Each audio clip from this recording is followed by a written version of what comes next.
While there are a bunch of different hypothesis tests we can run, every hypothesis test we do in this class will always revolve around the same 5 steps. Our steps are always 1, list, 2, hypothesis, 3, test statistic, 4, p-value, and 5, our conclusion. Now, the easiest way to start understanding hypothesis tests is to imagine that we're running a trial by a jury. Before the trial ever starts, the first thing everyone does is gather the evidence they have. This is our first step with list. This is where we list all of our evidence and all the information we have about the test we're going to run. Once evidence is gathered, the next thing that happens is the person shows up before a jury.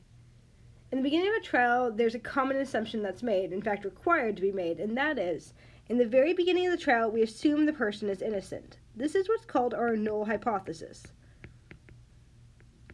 This is the assumption we run on, which is like assuming the person is innocent. It's important to realize that during a trial, the entire time, you're supposed to still assume that person's innocent and then weigh the evidence you're getting against that. H0 is the assumption the jury makes. Assuming the person's innocent, it's called, once again, the null hypothesis. Now, the trial isn't being run to prove the person's innocent, but rather to prove the opposite of that, to prove they're guilty. And this is what we're going to be doing with what's called our alternative hypothesis. The null hypothesis is what we assume, like innocence. The alternative hypothesis is what we're trying to prove.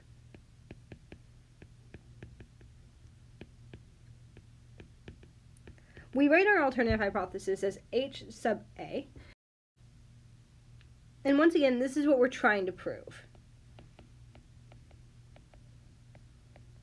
Such as trying to prove that the person is actually guilty.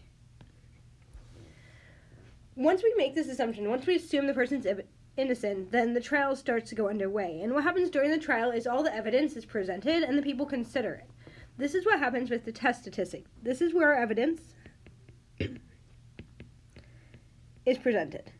The test statistic will actually be a measure of how much evidence there is. That is, how far from expectation are we? This is like saying, okay, I'm assuming the person's innocent. Well, how far is all this evidence away from the expectation of innocence? That is, okay, so they're holding a knife. Well, that's pretty far away. Okay, they're holding a knife and covered in blood. Well, that's really far away. So once again, all of that is with the test statistic, where the evidence is presented. After the evidence is presented, the next thing that happens is the jury considers whether or not the person is innocent or not. That's what happens during the p-value. The p-value is the probability of all of this evidence if our assumption is true. That's like saying, if he's really innocent,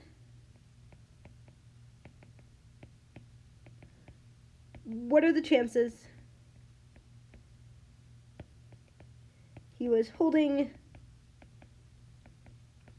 the knife?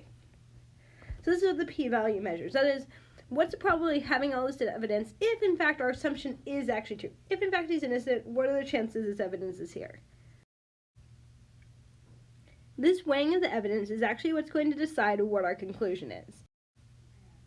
So, giving ourselves a little more room here.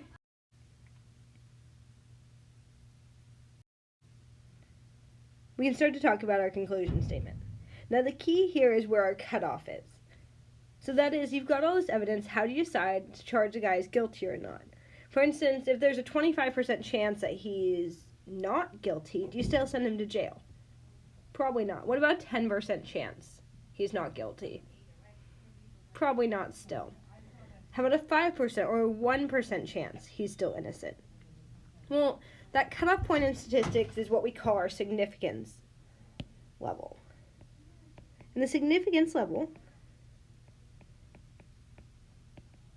we tend to use is 0.05. And what this means is that we're cutting it off at a 5% chance. That is, We're saying, well, if he's actually innocent, there's only a 5% chance this would happen. So he looks really guilty at that point. In this way, 0.05 is the cutoff we use. We say if our p-value is less than 0.05, that is, if there's less than a 5% chance of that happening, we reject our assumption.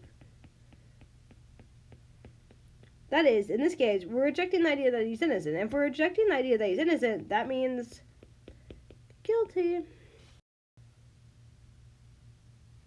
Now, on the other hand, we might end up with a p-value greater than 0.05. And what this means is that the chance that this evidence would be here if the person is innocent is more than 5%. So maybe there's a 10% chance it happens, or a 30, or a 40, or a 50% chance it happens. In this case, we fail to reject our assumption, and it's important to realize why. If we're performing a trial by jury, there's only two conclusions that can be reached. For instance, the person can be found guilty, or, really important, the person can be found not guilty. We never conclude someone's actually innocent. In fact, we'd say they're not guilty, and the reason for that is, well, there's just not enough evidence to find them guilty. In hypothesis testing, we can reject our assumption, that is, we can reject this idea up here, but we can never actually accept that. We never prove someone's innocent. We just say, well, there's not enough evidence to prove otherwise. These will be the 5 steps we run with any hypothesis test we do. We'll just switch what we put in each little step.